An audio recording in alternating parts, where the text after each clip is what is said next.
Welcome back. Turning to the surge in gun violence across the United States. So far this year, there are more deaths compared to the same period last year. And of course, last year was one of the worst years in recent decades. That's according to the non-profit research organisation, the Gun Violence Archive. More than 200 people were shot and killed during the Independence Day weekend holiday alone. And one contributing factor may be the rising gun ownership, the other, the global pandemic. According to the Small Arms Survey, the US far exceeds other countries when it comes to civilian-held firearms per capita. In their most recent report, they estimate that there are 120 guns for every 100 Americans. Well, joining us now to talk gun violence in the US and possible ways to reduce it is Jonathan Jay. He's an assistant professor at Boston University and a gun violence researcher. Good to have you with us. Good to be with you. So it's clear when you look at the available data over the past 20 years, violence in the US is getting worse. But talk to us about what happened last year. The pandemic hit and we saw this record spike in violence. That's right.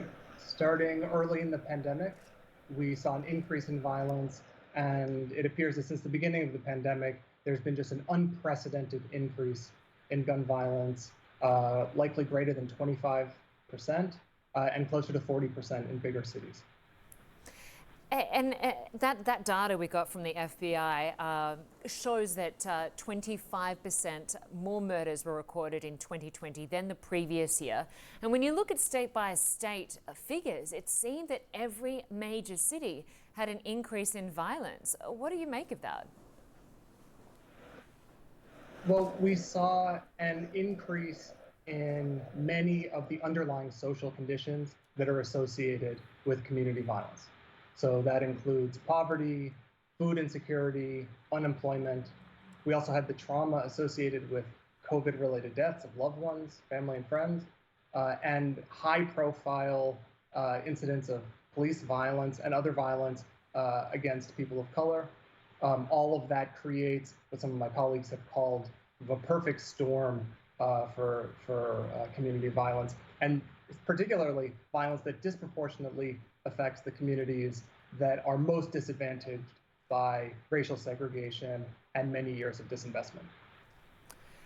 Yeah, it certainly was a really rough year, and a year where there were major lockdowns, a lot of businesses closed, other companies working from home. Things are starting to open up, certainly this year in the United States, but it looks like the trend is continuing. What are you noticing in the data so far this year?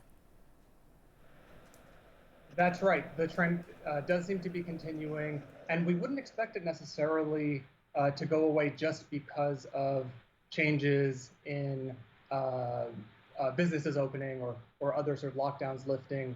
One part of that is that the communities most affected by gun violence and by COVID didn't necessarily experience the biggest changes in their daily lives during the pandemic compared to the most privileged neighborhoods where everyone started working from home.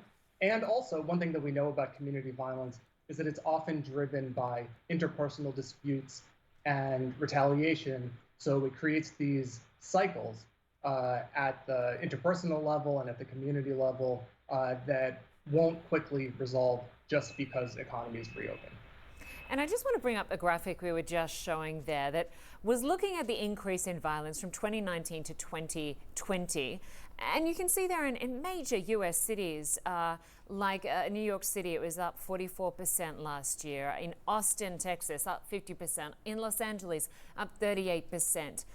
It was right across the board. Do you expect other major wealthy cities around the world to have had such incredible increases in violence as a result of the pandemic? Well, it's true that we've seen it in many US cities, but it's also important to remember that within those cities, the changes haven't been equally distributed. They've been concentrated in those most deprived neighborhoods. And so, yes, I think that around the world, whenever you increase deprivation on a large scale, you're creating the conditions for more violence. But also, when you address those problems, you need to focus on the communities most impacted. And I want to ask you, Jay, about what is being done to tackle this surge in violence here in the US, because US President Biden has promised to improve regulations, especially when it comes to gun regulation. What can actually be done? What can actually be achieved here in the United States, a country that is very divided on this issue? Right. It's not just about gun regulation. It's also about investing in communities. So the president has proposed large increases in community-based programs that intervene with the people most likely to be impacted by gun violence. There's also changes that we can make to neighborhood physical and social infrastructure to make them safer. And we need long-term investments in education, employment, and addressing all of those root causes.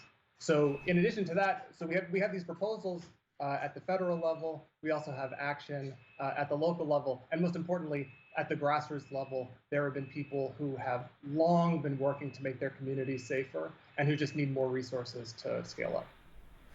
And we are talking about resources. During last year, at the height of the Black Lives Matter protests here in the US, many obviously protesting about police brutality at targeting minorities here in the United States, which led to a call to defund the police.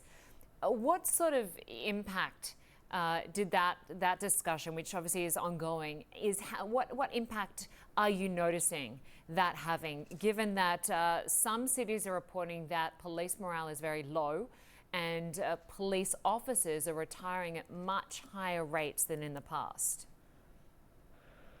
You're right that that conversation continues to emerge, and we're still working to sort of tease apart the different pieces of it and how it might relate to the changes in violence that we've seen.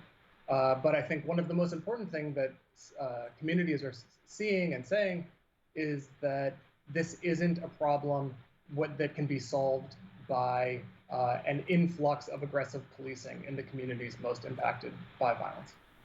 Exactly. All right, Jonathan, Jay, we could continue this discussion. We have to leave it there for now, but we appreciate your expertise on the issue. Thank you very much. Thank you.